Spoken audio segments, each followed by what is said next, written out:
저기 실장님, 보면 이제 부산에서 열리는 한 아세안 특별 정상회담 회의, 이제 내일부터 열리는데 북한이 이례적으로 이제 친서까지 공개함, 친서를 보냈다는 사실을 공개하면서 우리 불참하겠다.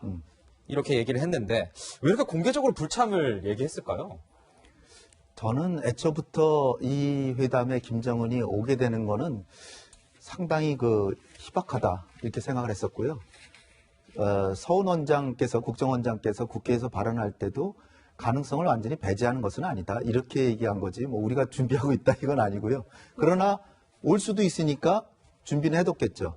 아마 호텔 같은 것도 한 호텔 정도를 상당 부분을 비워놓고 아마 그랬을 거라고 이제 생각이 되는데 이런 거는 이제 국익을 위해서 지금 남북 관계가 워낙 소중하고 그리고 북미 관계가 지금 진전이 돼서 우리 민족의 미래로 나가려면 독일은 벌써 30년 전에 통일이 됐는데 독일은 비스마르크가 전쟁을 3번이나 일으키고 1차 대전, 2차 대전을 일으켰는데도 통일을 벌써 30년 전에 했는데 주변 국가들이 전부 반대했죠.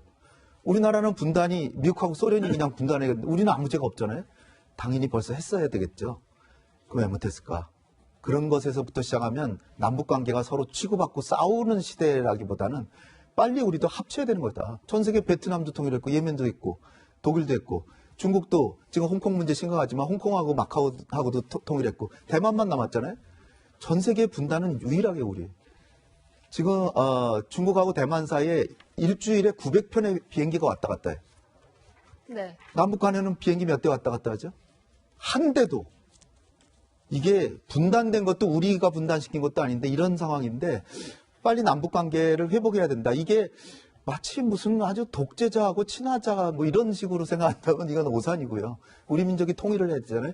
그리고 주변 강대국들은 우리보다 훨씬 더 힘이 센 나라들이 한반도를 어떻게 유리할까 구한말처럼 바라보고 있고 지금 우리의 제일 친한 미국조차도 방위 분담을 갑자기 5배 내놓으라고 정말 어떻게 보면 상식적으로 납득이 안 되는 요구를 하고 있잖아요. 이런 상황에서 남북한이 어떻게든 빨리 다시 회복을 해야 되는 그런 차원에서 우리 정부가 성의를 보인 거죠.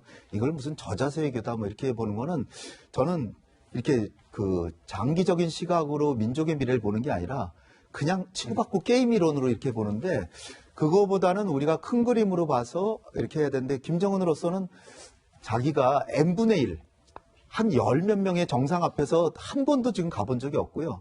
러시아에서도 과거에 러시아하고는 사이가 좋잖아요. 그런데도 뭐 5월 8일 날 그 전승기념일 행사하는데 푸틴이 여러 번 초청했는데 갈 것 같이 하면서 한 번도 안 갔어요. 안 갔죠. 그건 왜냐하면은 김정은이 가면 지금 여기저기 인기가 좋은데 아베도 만나자고 지금 혈안이 돼 있잖아요. 그런데 그 13명 이렇게 사이에 이렇게 껴가지고 그러기가 싫은 거죠. 그래서 이제 안 오는 건데 어쨌든 저는 요번에 그 서신을 보면 논조가 약간은 좀 부드러워진 게 있어요. 한국 정부도 남북 관계를 굉장히 좋게 해보려고 노력을 하는 것을 우리도 인지하고 있다. 네. 이렇게 얘기 안 했거든요. 굉장히 비난적으로만 일관됐는데 제가 뭐 그렇다고 해서 무슨 가능성이 크다는 게 아니라 조금은 변하고 있는 것이 아니고 지성인문감천이라고. 물론 뭐 저도 김정은이 좀 아주 좀 못된 지도자죠. 그 세계에서 완전히 고립되고 독재자이고 인권 탄압하는 지도자를 미국의 정상하고 만나도록 최선의 노력을 다해서 만나게 해주고 했는데 자기들이 협상을 못해가지고 지금 타결이 안 됐는데 그걸 우리 책임으로 돌리고 있잖아요. 이거는 못됐지만 그나마 조금 남북 관계가 좋은 쪽으로 갈 수도 있는 거를 전 본 것 같아요. 네, 위원님께 여쭤볼게요. 이런 네. 논란은 나올 수 있을 것 같은데 보니까 북측에서 친서를 또 공개를 하고 또 보니까 남한 특사라도 보내달라고 간청을 했다 이런 식으로 얘기를 했거든요. 어떻게 보면 외교적 결례라고도 볼 수 있을 것 같습니다. 글쎄, 표현은 뭐 일부 정중해졌다고 하지만 사실은 뜯어보면 굉장히 조롱적인 측면도 많고 지금 우리 정 앵커가 지적한 것처럼 친서를 공개한 거는 굉장히 좀 심각한 일인 것 같습니다. 이명박 정부 때 비슷한 상황이 있었는데요. 연평도 표격도 있고 천안함 사태도 있었지만 그래도 남북 간에 뭔가 조금 돌파구를 마련하기 위해서 협상이 있었는데 어느 날 갑자기 북한이 그 협상 과정을 공개합니다. 그래서 누가 007 가방에 달러 몇십만 불을 갖고 와서 주려고 했다 이런 식으로 공개하고 사실상 그 발표 이후에 거의 남북 관계는 이명박 정권에서는 이제 뭐 끝난 거나 마찬가지거든요. 네. 그럼 지금 친서까지 공개하면서 이렇게 비아냥된 거는 그때랑 좀 비슷한 상황인데 그렇다면은 김정은 정권은 우리 문재인 정부에 대해서 이제 기대를 이제 다 접은 것이 아니냐 그런 우려를 할 수 있고 그동안에는 그 미국에 대한 어떤 지렛대로 이용하기 위해서라도 그 남한과의 관계가 필요하기도 했었고 또 이제 미국과의 그 통로가 열리면서는 가급적 우리는 배제하려고는 했었지만 어느 정도 그래도 남북 간의 그 어떤 협력이나 이런 관계를 유지하려고 했는데 대통령의 친서를 공개하면서 저렇게 망친 준 거는 어떻게 보면은 이제 문재인 정권하고는 더 이상 그 의미 있는 회담이 이루어지긴 어려울 수도 있겠구나 이런 우려를 하게 됩니다.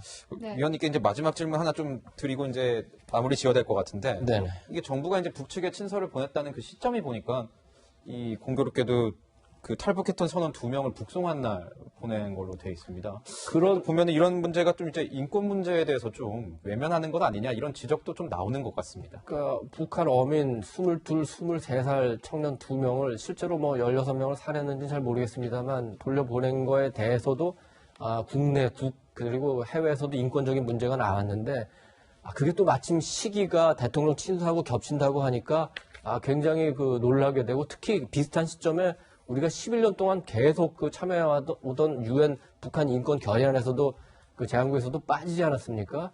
이런 여러 가지 이상한 이해할 수 없는 일이 한꺼번에 일어났는데 지금 와서 친서가 공개되면서 같은 시점이었다고 하니까 그렇다면은 이 몇 가지 사안들이 연계된 거 아니냐 이런 의심을 하게 되고 이거를 야당에서는 말하자면 이른바 신북풍이라고 주장하고 있는데 여당 입장에서는 뭐 받아들이기 어려울 겁니다. 북한보로 총 쏴달라고 한 거하고 아니 김정은 방문해달라는 거하고 어떻게 같은 반열에 놓고 얘기할 수 있느냐. 그렇지만 본질적으로 보면은 북한을 어떻게 보면은 우리 정국 또는 선거에 이용하려고 하는 거는 그런 그 본질은 같을 수도 있거든요.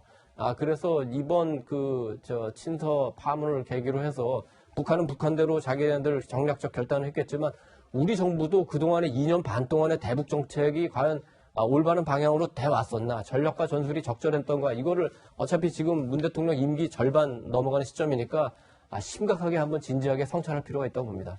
네, 이 한미일 안보 관계에 이어서 이 남북 관계까지 짚어봤습니다. 홍현희 실장님과는 여기서 인사드리겠습니다. 고맙습니다.